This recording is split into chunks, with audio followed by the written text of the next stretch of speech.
Bonsoir, bienvenue dans Au Quotidien et Au Quotidien la suite en ce vendredi 25 avril et à la présentation ce soir Colin Ancel. Bonsoir Colin. Bonsoir Alexandre Ferrard, bonsoir à toutes et à tous. Dans cette édition, on parle santé et environnement. D'abord avec une conférence sur les perturbateurs endocriniens. Le docteur en pharmacie Loïc Bureau interviendra pendant cette conférence. Il est avec nous sur le plateau pour présenter les perturbateurs endocriniens, leurs nuisances et comment les limiter. Et puis dans la suite, on reste dans le thème direction Télocher. Pour la journée de l'environnement qui a lieu ce samedi dans la commune, le maire Gérard Lambert nous présente l'événement dans la suite. Mais d'abord, on passe à l'actu du jour.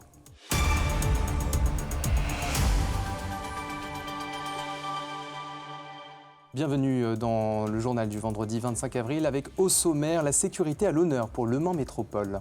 En augmentant le nombre de caméras de vidéoprotection sur la voie publique, un outil pour améliorer la traçabilité des actes criminels. Décision unanime des maires, on entendra les arguments de la métropole dans ce journal. Une nouvelle centrale à béton au Mans avec le cimentier Lafarge qui se revendique à la pointe au niveau environnemental. Découverte dans cette édition. Et puis beaucoup d'événements ce week-end, on vous propose plusieurs idées de sortie. Enfin, on vous offrira l'occasion d'assister aux 24 heures du Mans. Restez avec nous, on vous en dit plus à la fin de ce journal. Face à la délinquance, la métropole du Mans renforce son dispositif de sécurité. En augmentant le nombre de caméras de vidéoprotection sur la voie publique, des outils qui amélioreraient la traçabilité des actes criminels au sein des différentes communes de la métropole, une décision unanime des maires conviés ce vendredi au Conseil intercommunal de sécurité et de prévention face à la délinquance au Mans. Le reportage d'Alexandre Ferrard. Plus de caméras de vidéoprotection dans la métropole du Mans. L'enjeu, sécuriser et prévenir face à la délinquance, permettre une continuité d'action filmée entre chaque commune interne à la métropole. Ça permet de se coordonner, zone police, gendarmerie, et de faire en sorte que quelqu'un qui quitte Le Mans pour aller, je ne sais pas où, eh bien, puisse être suivi si jamais il a à le suivre. Et puis quand quelqu'un entre ou sort, eh bien, on peut essayer d'avoir des points de repère. Au Mans, 118 caméras sont actives. Une trentaine sont installées dans plusieurs communes voisines. Face aux différents actes de délinquance sur la voie publique, ces outils amélioreraient les moyens d'identification. Le contenu de la vidéoprotection est mis à disposition de la gendarmerie et de la justice en cas de besoin. C'est une mesure qui est très importante, bien évidemment pour la protection et la prévention d'actes de délinquance, mais également dans le cadre des enquêtes judiciaires. C'est un élément de recherche de la preuve qui est fort appréciable et qui nous permet un certain nombre de fois d'élucider des enquêtes. Dans l'ensemble, les actes de délinquance se sont stabilisés en Sarthe, mais restent toujours élevés. Plus de 18 000 faits recensés en 2024. L'une des priorités, la lutte contre le narcotrafic. Dans l'exemple habituel de la lutte contre les stupéfiants, nous devons marcher sur nos deux jambes, prévention et répression. Nous avons toujours à déplorer cette délinquance d'appropriation, cette délinquance, ces éventuelles guerres de territoire qui polluent le quotidien de nos concitoyens. Entre 2023 et 2024, le narcotrafic a augmenté de 40% en Sarthe. Des points de deal scrutés par les caméras agiraient peut-être comme un frein au trafic sur la voie publique. Faut-il installer des portiques de sécurité à l'entrée des lycées ? Après les incidents et les attaques subies par de nombreux lycéens ces derniers mois, évidemment le plus récent, l'attaque au couteau survenue ce jeudi à Nantes provoquant la mort d'une lycéenne poignardée à 57 reprises et des blessures pour 3 autres. L'idée de portique de sécurité à l'entrée des établissements scolaires est lancée dans le débat public. Le Premier ministre a estimé que la mise en place de ce dispositif était une piste pour éviter de nouveaux drames. Pour le maire du Mans et président de Le Mans Métropole, Stéphane Le Foll, ce n'est pas une solution viable. On l'écoute au micro d'Alexandre Ferrard. J'alerte tout de suite sur le coût que ça représente, parce que si on en met quelque part, il faut en mettre partout. Sur le fait que vous pouvez avoir une entrée, mais on le sait, en particulier pour ce qui est des outils contendants type couteau, ils peuvent être passés à l'extérieur. Vous n'avez qu'à regarder que dans les prisons, pourtant fermées, totalement fermées, il y avait encore malheureusement à la fois des outils et des portables qui étaient utilisés à l'insu pourtant du personnel pénitentiaire. Donc, extrêmement compliqué. Il n'y a pas de solution facile. Je répète, dans ce domaine, c'est la continuité de l'action et la coordination de l'action qui compte, que ce soit dans le domaine de l'éducation nationale ou de la sécurité de manière générale. Ce jeune homme avait menacé d'attentats terroristes 180 centres d'information et d'orientation. Il a été condamné. Le tribunal des mineurs du Mans reconnaît coupable le jeune homme de 18 ans. Le 12 avril 2024, 180 CIO, centres d'information et d'orientation, avaient reçu un mail de menace promettant une journée de terreur. Le tribunal reconnaît que le jeune homme âgé de 17 ans à l'époque était pleinement conscient de ses actes. Sous contrôle judiciaire, il doit effectuer une période de mise à l'épreuve éducative jusqu'au 13 novembre où une nouvelle audience décidera de la sanction en fonction de l'évolution du prévenu. Autre sujet, des ossements humains découverts sur un chantier au Mans, Colin. Et oui, décidément, semaine agitée, place Washington. Après une fuite de gaz en début de semaine, les travaux des chronolignes ont permis de découvrir des ossements humains, selon une information du journal Ouest France. D'après les propos recueillis par nos confrères auprès de la police nationale, il ne s'agit pas d'une affaire judiciaire. Ces ossements sont bien là depuis bien longtemps. On poursuit avec le cimentier Lafarge qui inaugure sa nouvelle centrale de béton au Mans. Et le numéro 1 français du ciment la revendique. Cette centrale à béton à la pointe au niveau environnemental. 4 500 000 € ont été investis pour transformer le site rue Antoine Becquerel. Il dispose désormais d'une capacité de production entre 40 000 et 70 000 m3 par an. Présentation de l'endroit avec Anthony Piton. Le béton se modernise. Au Mans, la société Lafarge a bâti une nouvelle centrale pour irriguer les sites de construction aux alentours. Nous avions un outil de production qui datait des années 70, qui n'était plus adapté au marché et au béton écopact écologique qui arrive sur le marché. Et nous avons mis en place un nouvel outil industriel adapté au béton d'aujourd'hui. Car aujourd'hui, le béton se veut moins polluant. De nouvelles gammes sont élaborées avec des matériaux plus naturels, voire issus de la récupération des gravats de chantier. C'est tout l'enjeu de la construction de cette centrale, répondre à une demande de plus en plus soucieuse de l'environnement. Le site industriel est doté de nouveaux équipements pour produire les bétons de demain, donc des bétons bas carbone appelés écopact. Mais nous pouvons également réaliser les bétons décoratifs de notre gamme Artevia, des Agilia Chap, des chapes fluides et également des bétons type Hydromédia, qui sont des bétons qui ont des pouvoirs d'absorption d'eau et de filtration. Et tout ça est distribué dans un circuit autour de la centrale, car le béton est un produit frais. Ce qu'on fabrique ici se base sur des matières premières, encore une fois, locales, des cailloux, du sable issu de carrières à proximité d'ici, du ciment qui vient de pas très loin, notre grande usine de Saint-Pierre-la-Cour, qui est une des usines les plus modernes de France, et on dessert des marchés locaux, c'est-à-dire les projets de construction, des logements, des infrastructures, des ponts, des routes. Le site emploie une vingtaine de personnes, dont une dizaine de conducteurs de camions toupies, qui desservent la Sarthe et la Mayenne. On passe tout de suite à l'invité de notre journal et dans cette édition, on reçoit Loïc Bureau, docteur en pharmacie, qui interviendra dans une conférence mercredi prochain sur les perturbateurs endocriniens.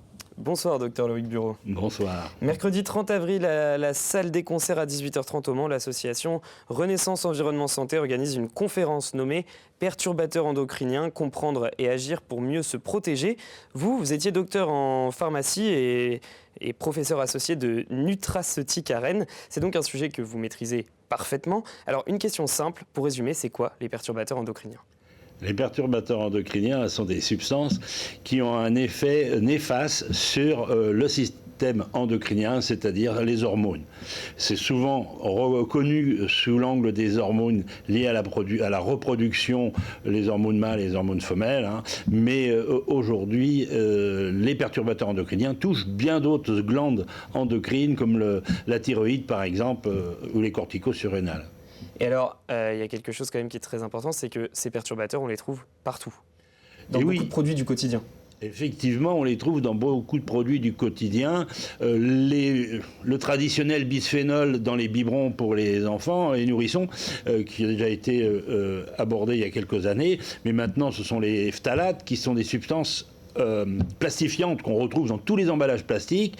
Il y a les conservateurs tels que les parabènes dans des cosmétiques. Il y a les pesticides, notamment organochlorés, qu'on retrouve dans l'alimentation autre. Pour prendre que ceux-là. Oui, c'est ça, parce qu'il y en a, vous le disiez, dans beaucoup de secteurs différents. Pourquoi est-ce qu'on en parle autant de ces perturbateurs endocriniens ?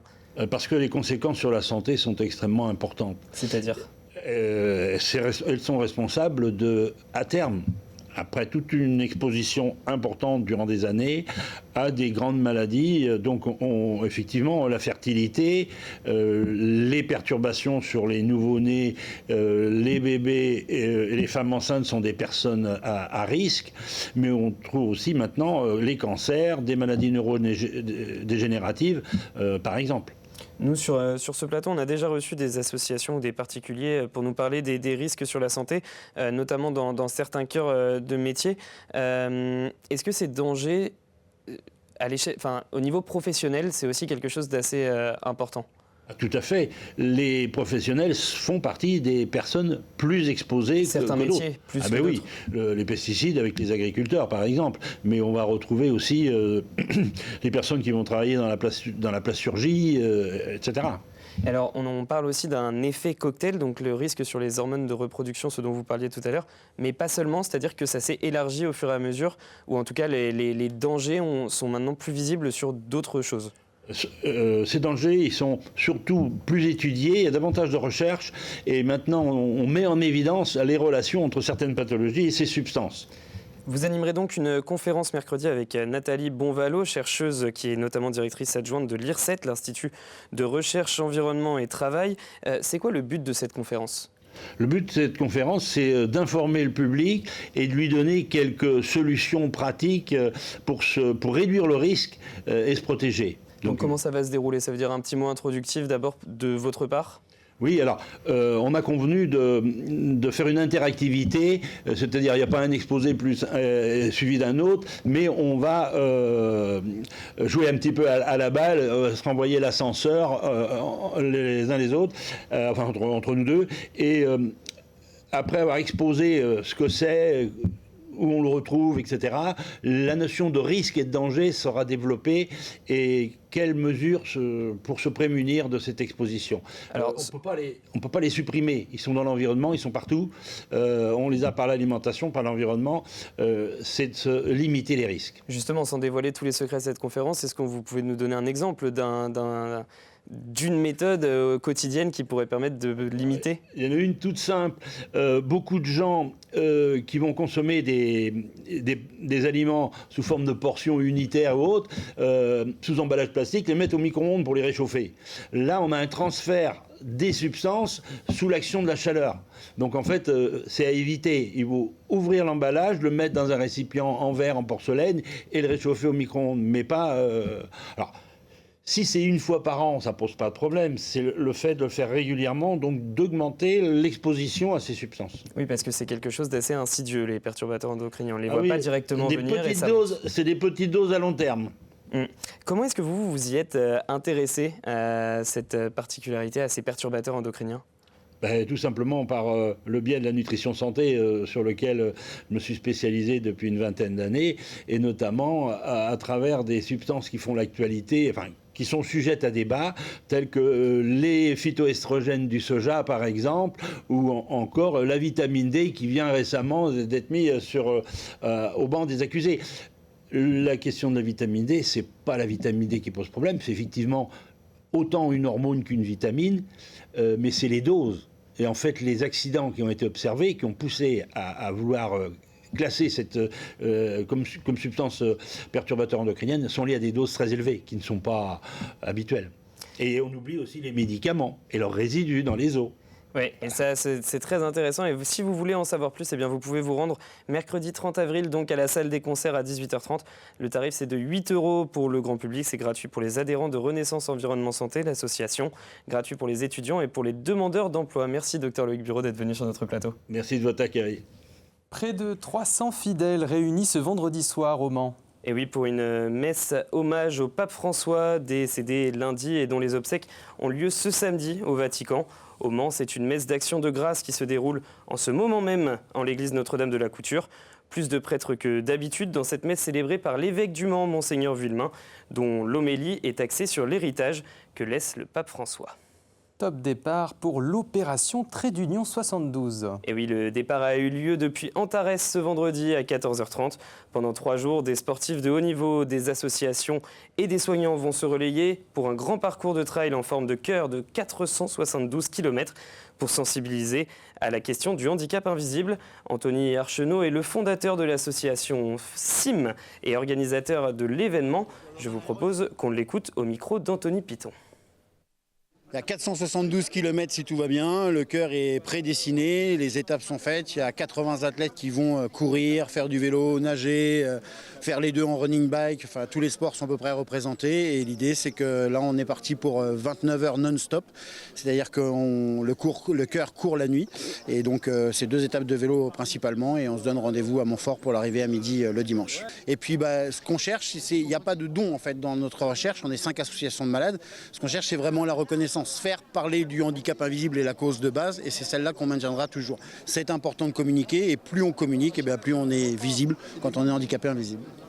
Comme le disait Anthony Archenot, arrivée prévue dimanche à 11h45 sur le pont romain de Montfort-le-Génois. Le Medibus sera désormais à Tenny tous les lundis. Le dispositif de consultation et téléconsultation mobile itinérant lancé en septembre 2024 s'arrêtera donc désormais tous les lundis à Tenny à partir de ce 28 avril. L'objectif de ce bus, se rendre au plus proche des Sarthois confrontés au manque de médecins sur le territoire. Il s'agit de la 5e commune à bénéficier de ce dispositif. Le Medibus est le mardi à Bonnétable, le mercredi à Fresnay-sur-Sarthe, le jeudi à Saint-Calais et le vendredi à Mansigné. Réservation sur Doctolib ou par téléphone au 02 43 54 72 00. Un Sarthois nommé chevalier de l'Ordre des Arts et des Lettres. Il s'agit d'Éric Lucas, le créateur de la radio associative Fréquencier, dont il a été le président pendant plus de 25 ans. Impliqué aussi dans l'éducation aux médias, il fait partie des 220 chevaliers promus de l'hiver 2025. Aux côtés de Clara Luciani, Pascal Obispo ou Iseult, pour ne citer qu'eux. Une sacrée distinction qui permet de mettre à l'honneur la cause des radios associatives. On vous propose quelques idées sorties maintenant, Colin. Qu'est-ce qu'on propose ? Et oui, parce que les beaux jours reviennent, Alexandre. Les températures sont à la hausse ce week-end. Beaucoup d'événements sont prévus au Mans et partout en Sarthe. La rédaction d'LMTV Sarthe vous propose donc un tour d'horizon non exhaustif. Regardez ce sujet. 40e édition d'un événement incontournable de tous les passionnés d'automobile, de moto et de cyclomoteurs rétro. Les 5 et 2 litres du Mans font leur retour ce dimanche dans le centre-ville.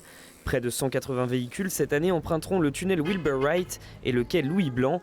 Nous vous montrerons les meilleures images lundi dans Au Quotidien. Là aussi, c'est une tradition, la place des Jacobins sera colorée et fleurie ce samedi. Un marché aux fleurs et aux plantes se tiendra ce week-end pour une nouvelle édition de fleurissement. Rendez-vous de 9h à 18h. Peut-être avez-vous déjà repéré ces 94 stands disposés place de la République. Ce samedi, c'est la journée de la solidarité. Plus de 200 associations et organismes présenteront leurs actions, leurs projets à tous ceux qui viennent les rencontrer. C'est ce samedi de 10h à 18h. Et puis une chasse aux œufs de Pâques ce dimanche 27 avril dans le parc de Chaoué à Allonne. C'est organisé par le Secours populaire français qui fête ses 80 ans. A noter que tous les bénéfices de la journée seront reversés au profit de la solidarité internationale contre la malnutrition et pour le développement psychosocial.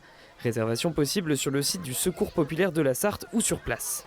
Et puis nous vous en parlions ce jeudi, le MSB défie Paris en finale de la Coupe de France à Bercy. Seulement 1000 places octroyées aux Sartois. Les fidèles supporters des joueurs de Guillaume Vizette peuvent se réunir dans des bars comme le VNB Antares ou suivre le match sur la chaîne L'équipe ou alors retrouver les meilleures images dès lundi dans Au Quotidien. Écoutez bien, 2 places enceintes générales pour les 24 heures du Mans à gagner sur LMTV Sarthe. Et oui, au terme d'un jeu organisé en partenariat avec Le Maine Libre, Ici Maine, l'ACO et Libra Diffusio, venez tester vos connaissances sur les 24 heures du Mans dans un grand jeu tourné mercredi après-midi dans nos studios à partir de 14h15. Un jeu présenté par Bruno Van de Stick où le but est simple, montrer tout ce que vous savez sur les 24 heures du Mans en duo avec un pilote. Seule condition pour participer, accepter de passer à l'antenne et être tiré au sort. Alors pour cela, on ne perd pas de temps et on envoie un mail à jeu@lmtv.fr. Et mon petit doigt me dit que vous, Alexandre, vous allez juste lancer la pub et vous précipiter pour envoyer un mail. Ouais, je ne vais pas perdre de temps, mais en tout cas, bonne chance à toutes et à tous en attendant. C'est la fin de votre journal. Dans quelques instants, le Colin Ancel retrouve le maire de Télocher, Gérard Lambert, pour parler de la journée de l'environnement qui a lieu ce samedi. C'est juste après la pub et la météo. À tout de suite.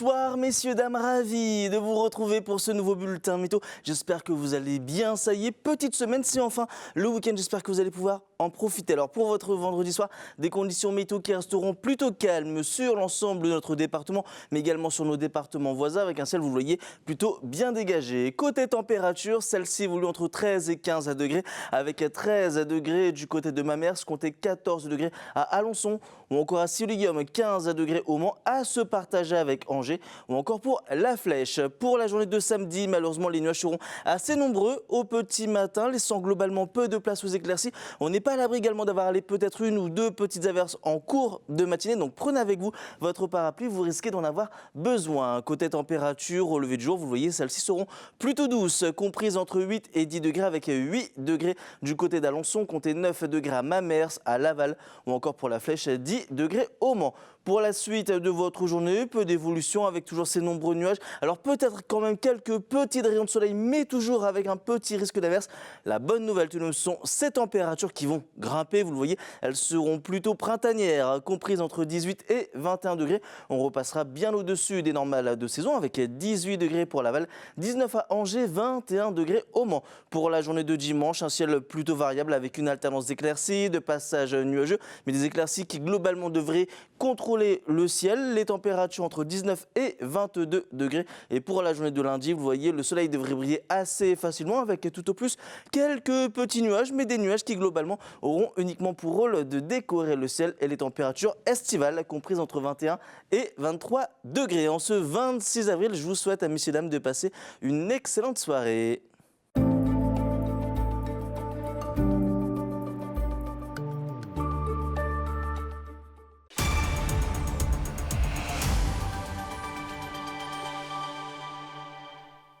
Bienvenue dans la suite de Quotidien. Si vous nous rejoignez sur LMTV Sarthe, avant de rejoindre notre invité, on va faire un point sur la qualité de l'air dans notre département avec notre partenaire RPI de la Loire. Et comme depuis ces derniers jours, la carte indique une prévision d'indice moyen sur l'ensemble de la région. Le polluant principal est l'ozone, mais aussi les particules fines 2,5 microns issus surtout des chauffages à feu de bois. Côté pollen, on peut vous le dire, on recense une faible présence de pollen de graminées. Pour le reste, les indices sont très faibles et présentent moins de risques pour les allergies. Notre invité dans le journal, on va continuer de parler de l'air et de la nature avec un événement qui a lieu ce week-end, ce samedi à Télocher, la journée de l'environnement. Et pour en parler, le maire de la commune, Gérard Lambert. Bonsoir. Bonsoir. C'est la deuxième édition donc, de cette journée de l'environnement. Avant de détailler le programme avec vous, pourquoi est-ce que ça a été créé ? C'est parti d'une idée de faire des trocs-plantes il y a 2 ans, 3 ans, et puis on est monté en puissance. L'année dernière, nous avons fait cet événement, ça a bien marché. On l'a jumelé avec la chasse à l'œuf organisée par le conseil municipal des jeunes. Ça a ramené les parents, il y a une belle émulsion, tout le monde était ravi, donc on a reconduit ça cette année. Votre but, du coup, c'est de drainer un maximum de personnes pour faire passer un message. C'est ça l'intérêt de la commune là-dedans ? Oui, c'est cela. Oui, le fil conducteur de la commune, c'est l'environnement et le bien vivre. Et pourquoi justement vous avez axé là-dessus ? Parce que c'est notre essence même, c'est ce que, en tant que politiquement, j'essaie de faire passer auprès de mes concitoyens. Vous m'avez dit là à l'instant que l'an dernier, l'édition précédente s'était plutôt bien passée. Il y avait quelques centaines de personnes. Est-ce que vous pouvez faire un bilan de cette édition ? C'est très bien. Les gens étaient prêts, les exposants, les acteurs étaient prêts à revenir. Ils étaient satisfaits des visiteurs, de leur questionnement, de leur participation.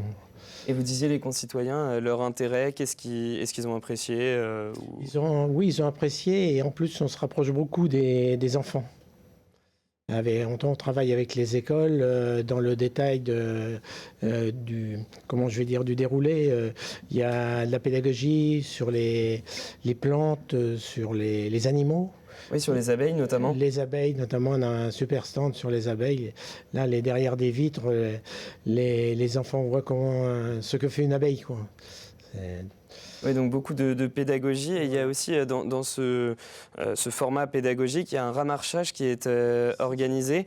Est-ce que vous pouvez nous en parler et pourquoi ça a été mis en place ? C'était mis en place parce que c'était mis en place grâce à la communauté de communes qui a la compétence sur les ordures ménagères et l'assainissement et ces choses-là. Et donc là, il y a un groupe de volontaires et on va faire une opération sur 8 km de chemin et route, ramasser tout ce qui traîne, bien sûr. Ce qui permet de sensibiliser également les jeunes. Le résultat. Non jeter jeter les déchets. C'est ça, voilà. Ils sont de plus en plus sensibles, les enfants, mais il faut continuer. La seule condition, c'était marqué sur l'affiche que vous venez de voir, c'est de penser aux gilets jaunes. Beaucoup d'actions de la commune dans ce sens-là. Vous le disiez tout à l'heure, pourquoi est-ce que c'est une priorité? Pourquoi est-ce que vous vous êtes dit c'est une priorité que je veux mener? Bon, je dirais, c'est ce qu'on entend presque tous les jours, c'est sauver la planète. Si chacun fait un petit effort à son... Mais justement, c'est important que des collectivités s'en emparent. Exactement, il le faut. On l'a fait avec des observatoires. On a créé un observatoire de la biodiversité, un observatoire forestier. Et plus tard, on fera un observatoire des zones humides et une école de pêche. Donc toujours cela avec les enfants. Surtout que c'est intéressant dans une commune comme Télocher, qui est proche de la forêt de Bercé. Complètement. Est-ce que vous avez la volonté de perpétuer, de refaire cet événement encore et encore? Bien sûr. Parce que ça fonctionne? Ça fonctionne. Et puis nous avons la chance aussi d'avoir créé un marché couvert. Et ça permet d'avoir des invités qui sont vraiment à l'abri des intempéries. C'est pas toujours évident de pouvoir présenter des activités en plein vent. Je vais même sous des barnums. Les gens aiment bien être, je vais dire au sec, quoi, quelque part, pour présenter Ils peuvent mettre des vidéos, ils peuvent faire plein de choses. Et est-ce que ça permet aussi d'ouvrir les consciences et donc potentiellement de discuter avec de plus en plus de citoyens pour créer un projet dans la commune? Oui, les gens vont poser des questions. On en profite pour... nous avons une nouvelle médiathèque qui va aussi sensibiliser les habitants et les enfants. Et ils vont faire également un déstockage de livres. Ils vont profiter de ce temps fort pour faire un déstockage de livres. Et on va faire également donc une initiation aux plantes, la graine dans la terre. Et un troc-plante, où on donne des plantes, on troque ou on donne, quoi. Et il y avait aussi un Repair Café, donc toujours dans une démarche éco-responsable. Éco-responsable, économie circulaire, voilà. Eh bien, si vous voulez plus d'informations sur cet événement et pas forcément aussi sur tout ce que fait la commune de Télocher, vous pouvez aller sur la page Facebook commune de Télocher. Merci beaucoup d'être venu sur notre plateau. Merci beaucoup. C'est la fin d'Au Quotidien. On vous donne quelques infos pour lundi, pour ne pas vous laisser comme ça ce week-end. Lundi, dans Au Quotidien, nous recevrons Thierry Kozik, le sénateur socialiste sartois, qui défend une loi pour encadrer les licenciements abusifs dans les entreprises bénéficiaires. La séance aura lieu le 15 mai au Sénat. L'objectif, éviter les plans sociaux massifs dans des entreprises aidées par l'État, telles que Valeo. Rendez-vous donc à 18h30 dans l'actu lundi pour en savoir plus. Et puis, dans la suite, nous recevrons Georges Lemay, qui sera notre invité pour parler de l'association Peuple Solidaire qui a noué un partenariat avec l'espace jeunesse des Sablons. Dans quelques instants, c'est les Sartois du Web sur LMTV Sarthe au programme, notamment Estime de soi et charge mentale. Vous en saurez plus dans quelques instants. Et ce week-end, revoyez tous nos reportages de la semaine dans l'hebdo à partir de samedi 18h30. Votre prochain rendez-vous avec l'actualité, c'est en direct, c'est lundi à 18h30. D'ici là, passez de bons moments sur LMTV Sarthe. Salut.